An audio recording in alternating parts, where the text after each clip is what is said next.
Hello everyone! Welcome back to another 2v2 battle. This is going to be Vampire Counts and Beastmen versus the Dwarves and Empire. For this build, I wanted to focus around a group of Cairn Wraiths, so that's why we have 4 of them here. We have 2 normal Graveguard, we have 4 Skeletal Spearmen, 3 Zombies, a Vampire Lord on the Zombie Dragon, a Vampire mounted on a Barded Steed, and then these 2 Necromancers. So, each of these Necromancers only have 1 spell. This one has Invocation of Nehek, and this one has Van Heel's Dance Macabre. And the whole point of it is to buff the Cairn Wraiths with the Dance Macabre, and then heal them with the Invocation of Nehek. And these Necromancers are so cheap. When you only give them 1 spell and like limited abilities, they're like over 400 gold, that's it. That's why I have 2 of them instead of just 1 with both of the spells. I just like, you know what, let's get 2. Because each of these are going to have the Master of the Dead trait, which is that passive regeneration around units around them. The Beastman player brought Malagor, Cygor, 3 Giants, Chaos Spawn, Gorbul, Razor Gore in the forest, and then a Gore Herd over there. The enemy, Dwarves brought 2 Quarrelers, a Thunderer, 2 Grudge Throwers, which I don't see Grudge Throwers often. You have 2 Longbeards, 2 Ironbreakers, Ungrim Iron Fist, 2 Slayers, and 2 Gyrocopters.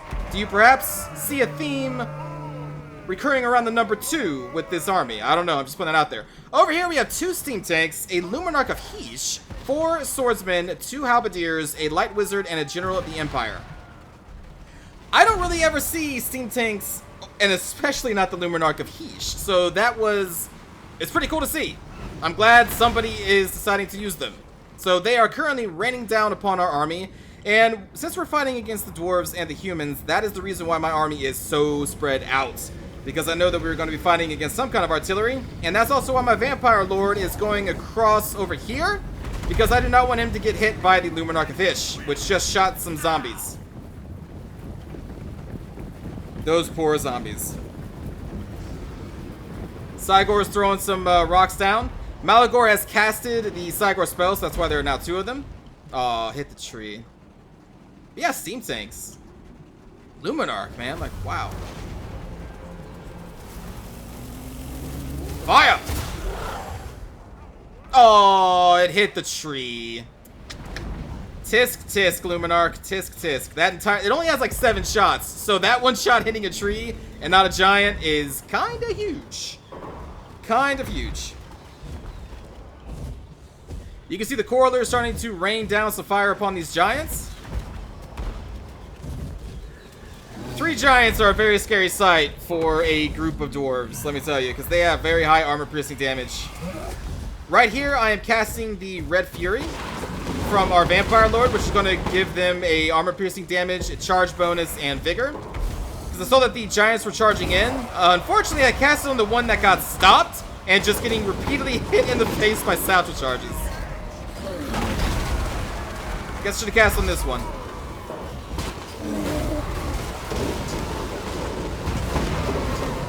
Over here, we have a Devolve being dropped by Malagor. Gorbul is already at it, tossing dwarves up.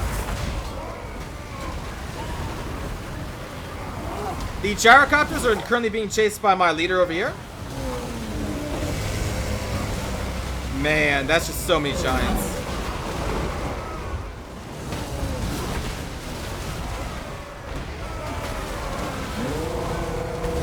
So much big creatures. Oh my god.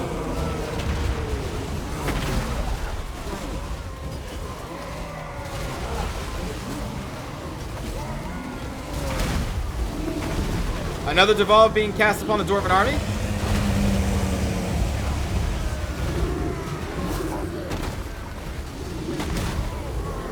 Now, Devolve is weaker.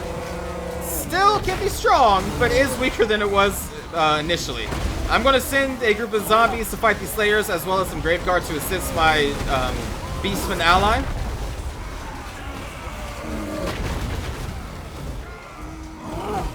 Oh god. Oh god.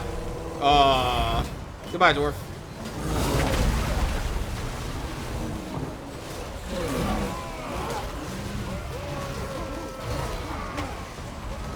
Meanwhile, over here, a group of Slayers is currently just kind of sitting there, and they are going to be engaging against my zombie line, which I think is a little odd, but I'm okay with.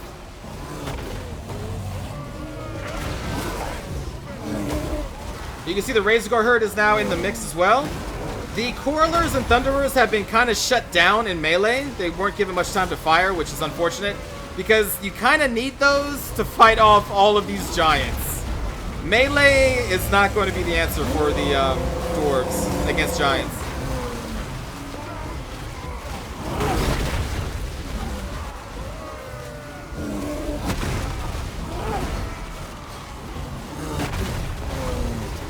They're just having a grand old time.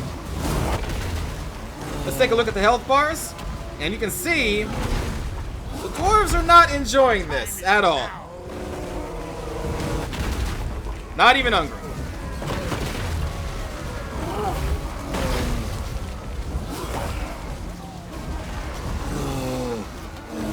Goodbye, Ironbreaker.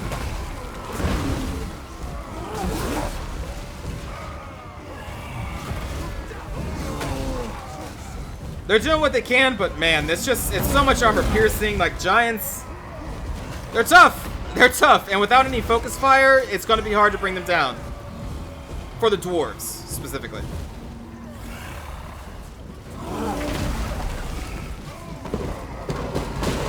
Let's take another look at the hit points, and you can see Ungrim is pretty low, and their army is mostly shattered at this point.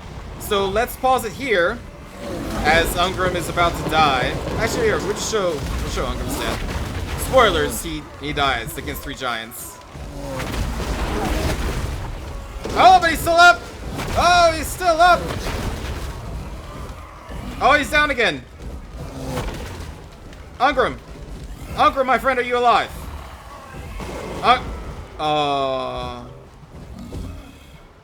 A moment of silence for Ungrim Iron Fist. Thanks for watching. No, I'm just kidding. Let's end it right here, and we are going to check out the battle from my perspective now that Ungrim has kicked the proverbial bucket.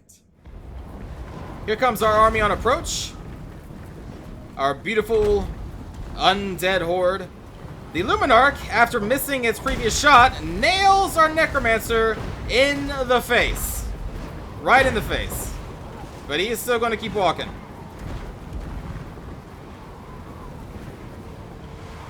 You can see our Vampire Lord taking out some of these gyrocopters, or trying to anyway. Well, succeeded. And then the Luminarch is going to get a second shot. And nails our Necromancer again. Now, I was hoping his Master of the Dead trait would actually keep him from dying, because he does have passive regeneration. But because his leadership is so low, he is crumbling, so he's actually going to die. And this was the one that had the Van Heel's Dance Macabre. I should have cast Invocation of the Heck, but I wanted to try and save our Winds of Magic for the Cairn race specifically. So he actually perishes. Very sad. Very sad. We got some zombies in here against some slayers, which is totally okay with me. We're keeping them pinned down. We're going to be bringing up some Graveguard as well. The one remaining Necromancer is going to pull up behind, but not go into combat. Woo!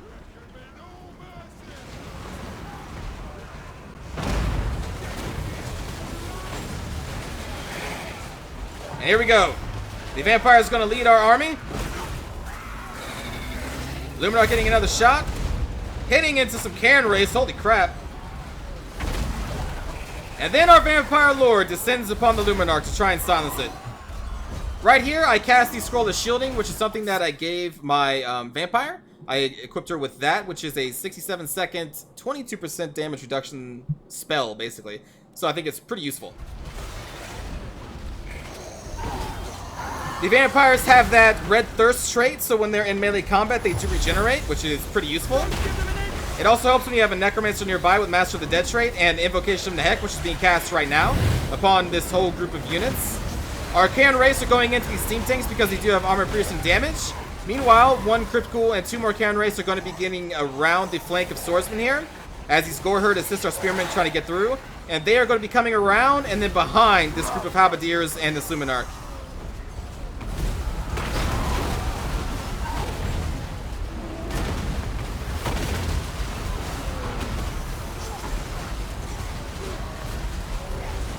And And you can see, I am moving the Necromancer around to try and support whatever area needs him the most, but am not engaging him in combat. Because he is just there to keep everybody alive with his passive trait. There goes a spell from the Light Wizard into our Cairn Wraiths. Unfortunate for them. Here comes our rear flank with the Crypt Ghouls and the Cairn Wraiths into these Man-at-Arms, or Halberdiers, I mean.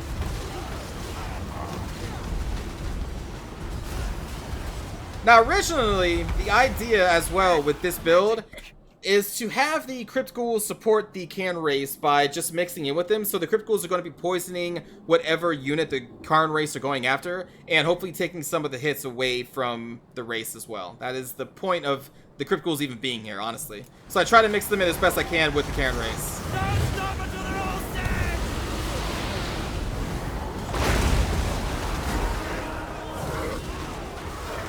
Oh, hey, there's a friendly Gorble. Hello, Gorble. Nice seeing you here. And you can see the enemy formation is crumbling very, very quickly. The Luminarch Ahish is currently being chased by my Lord to make sure it doesn't come back into combat. Cairn Wraiths still trying to take out these Steam Tanks because of their armor-piercing damage. The Dwarven army is now mostly gone. Ungrim just died over there.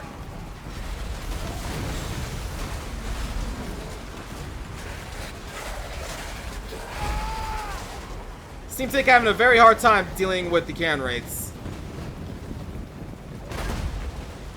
We're going to be assigning some Cairn Wraiths and I believe Crypt Ghouls to chase these humans as they withdraw. I don't want them coming back because they haven't shattered yet. They're just broken. So that's why we're continuing to chase into the forest. Allowing the ghouls to feast. Actually, these ones came back. There they go. Now they're breaking. Or wavering. But we will just continue to chase them away from the main engagement.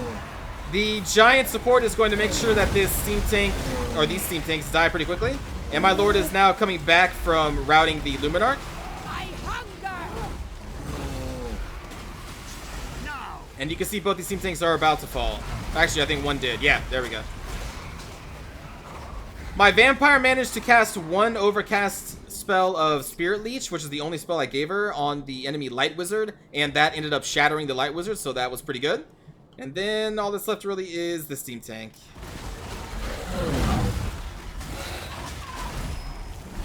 Surrounded and falls.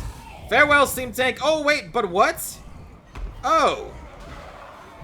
Yes. So these Slayers have been back here slowly destroying a zombie group and a skeletal spearman group. Now, these zombies and spears, for the most part, are like a tar pit unit. So I am more than okay with these Slayers wasting their time killing them. And here comes the rest of our army now to finish the battle. For once, Ungrim was not the last combatant in the battle. These Slayers were, because they're way back here killing zombies. Like, that's crazy to me. That's exactly what I would want to happen, is a very high-priced unit trying to kill some zombies. And it worked, I guess. I don't know. So we're just going to finish off these Slayers, and that's going to be it. So good game to my allies and my opponents. And in a moment here, we'll be able to take a look at the kill count.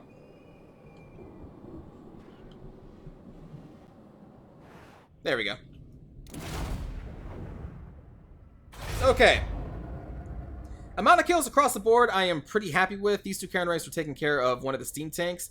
And with the Invocation of the Heck and the Master Necromancer nearby, you can see that their health really didn't drop, even though they did get nailed by a Luminarch of Heesh, and as well as, you know, multiple steam tank hits and swordsmen. It's just that the regeneration in this map was too much to overcome, so they did pretty well.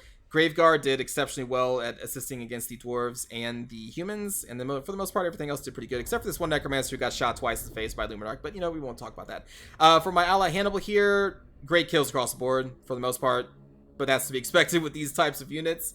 The Chaos Spawn, they do have the poison damage, but they are not armor piercing, which is why they didn't do as much, because they're fighting against very high armored dwarves, but still, I'm sure they assisted with their poison, and, you know, the Gorble is being a Gorble. For our enemies here, the Slayers got an impressive amount of kills. Unfortunately, a lot of those kills don't really matter, because both Slayer groups were engaged against zombies. And again, zombies are just a tarpon unit, a very cheap unit that you should try to use to keep another more expensive unit busy, and that's exactly what happened. So those kills in the end don't matter too much because they just killed basically fodder. Unfortunately for them, they were not used to actually bring down the giants or the Gorbel. The Iron Breakers got shut, like everything got shut down by the dwarves for the most part, except the Scrutch Thrower got a couple decent kills, maybe against my Skeletal Spearman and Graveguard, I'm not entirely sure. But against so much armor piercing damage, and like they didn't have the chance to focus fire down because the Gorbel engaged, I think the Thunderers in melee, and the Giants went right through the front line and into the Quarrelers. So like if the Quarrelers and the Thunderers were allowed to engage at range and focus fire down the Giants, they would have been pop, pop, pop, pop, pop. They would have dropped easy, and then my ally would have been crushed. But my ally was smart and engaged them in melee, so without the ranged or like support of cannons or something, it's going to be hard for them to take down these giants, especially when the Slayers are fighting zombies. And then for the humans, the Steam Tanks got an impressive amount of kills. Swordsmen, same thing. The Luminar Kish got an impressive amount of kills and killed my Necromancer, so good job on them. Let's take a look here at a couple things. So these Necromancers, if you only bring one spell and then their Master of the Dead trait, and you can maybe even take out Curse of Undeath, that's kind of up to you. You can also slap them with the Scroll of Shielding, which I did. You can see that they are extremely cheap. Extremely cheap. This one doesn't have the scroll, yeah. So they're so cheap. Now, I mean, you can make them more expensive. You can put them on a Nightmare. You can give them more spells. You can make them super expensive. But when are you ever going to use all these spells? So that's why I like to try and think about my build before the battle starts. And I'm like, okay, what spells are really going to assist this build where I need them to? And so then I pick and choose what spells to bring on my casters after I have decided what they need help with. And I decided this time we needed one Invocation of Nehek and one Van Heel's Dance Macabre. But we didn't even get that off. But if we would have, it would have been glorious because the Karen Race attack would have been buffed by plus 34. And that would have been insane. Like they would have actually hit something because they have such a low melee attack, which is why I brought this spell. You can see they have an 18. They have a lot of armor piercing, like they have good damage, it's just they have really crappy melee attack, which is why they need a little bit of support. For the Vampire Lord, I don't know if this ability right here, Swarm of Flies, was on the Zombie Dragon before the patch because I didn't use it that much, but that's pretty cool, and I have it equipped on him during the battle. A -8 melee attack to all enemies around him is pretty huge. Again, I don't know if that was on the Zombie Dragon before or after the patch because I just didn't pay enough attention, but that's pretty cool. What is weird, though, is that the Vampire Lord has no potions and no items whatsoever. Like, everything got some kind of item support in this game after the patch, be it scrolls, potions, or unique items, but the Vampire Lord got nothing. Not a damn thing. Like, I brought him for the reason to try and see what unique items they got, but nothing. No love. Is that because I haven't mounted or something? Let me see. No, yeah, they just don't get anything. I just think that's really weird, considering like every single other Lord and Hero has items. Anyway, I just wanted to talk about a couple of things right there. I hope you enjoyed the battle for the most part, everyone, and leave your suggestions below in the comment sections on what you would like to see, and that's it. Hope you enjoy. Have a good day, everyone. Take care.